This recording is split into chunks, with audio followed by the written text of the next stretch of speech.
I remember that morning clearly, the kind of morning that feels soft around the edges. The sun hadn't fully risen yet, and the quiet between us felt comfortable, familiar. She stood by the doorway, brushing a strand of hair behind her ear, the way she always did when she was running late. I leaned in, kissed her goodbye, and felt her smile against my cheek.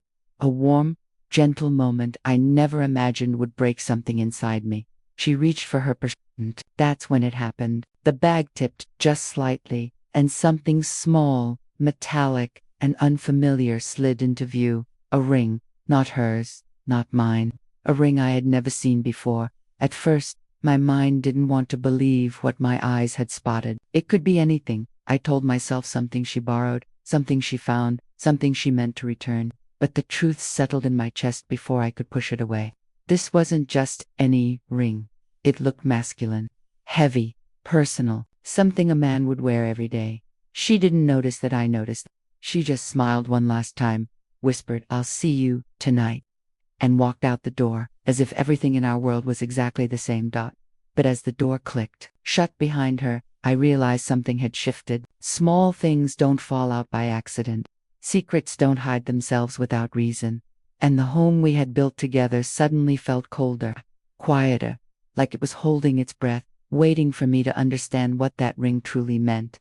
For the rest of the afternoon, I couldn't shake the feeling that something was wrong. I kept replaying the moment at the doorway, her soft smile, the way her eyes avoided mine, the way her purse seemed heavier than usual. My hand kept remembering the cold metal I had accidentally brushed against. A ring, not hers, not mine, someone else's. I tried convincing myself it was nothing. Maybe she was holding it for a friend. Maybe she was helping someone with a surprise. But the more I tried to calm myself, the more the doubts spread through my mind like slow-moving shadows.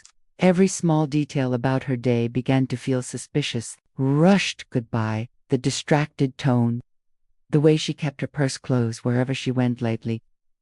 I found myself watching the clock, waiting for her return. My chest tightened with every passing minute.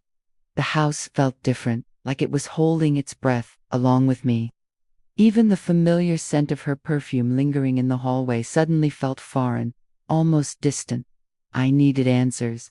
But I didn't know how to ask the question without breaking something between us, because deep down, I already feared the truth. Some stories don't begin with betrayal. They begin with a quiet detail you weren't supposed to notice. That evening, the weight of that ring followed me like a shadow. I kept replaying the moment I saw the unfamiliar gold band, the initials engraved inside, the way it didn't belong anywhere near her things. I didn't know how to ask her. I didn't know how to pretend I hadn't seen it. But I knew I couldn't live inside that silence any longer. When she walked through the door, tired and soft-spoken, everything inside me tightened. I watched the way she set down her bag, the same bag holding the ring I could not forget.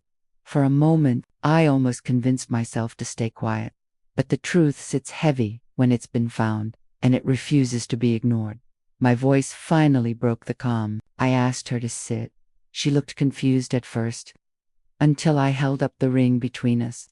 Her face changed, not with anger, not with fear, but with a sadness I wasn't prepared for. A sadness that said the truth had been waiting to come out long before I discovered it. She didn't deny it. She didn't lie. She simply breathed in, slowly, like someone who finally ran out of places to hide. And in that breath, I understood this wasn't sudden. This wasn't new. This was the quiet ending of something I thought was unbreakable. I set the ring on the table. We didn't raise our voices. We didn't cry. We just sat in the heavy silence between two people who once promised forever, and now weren't sure what was left to save. And as the house settled around us, it became painfully clear. Sometimes betrayal isn't loud. It shows up quietly in a purse, in a ring, in a moment that changes everything.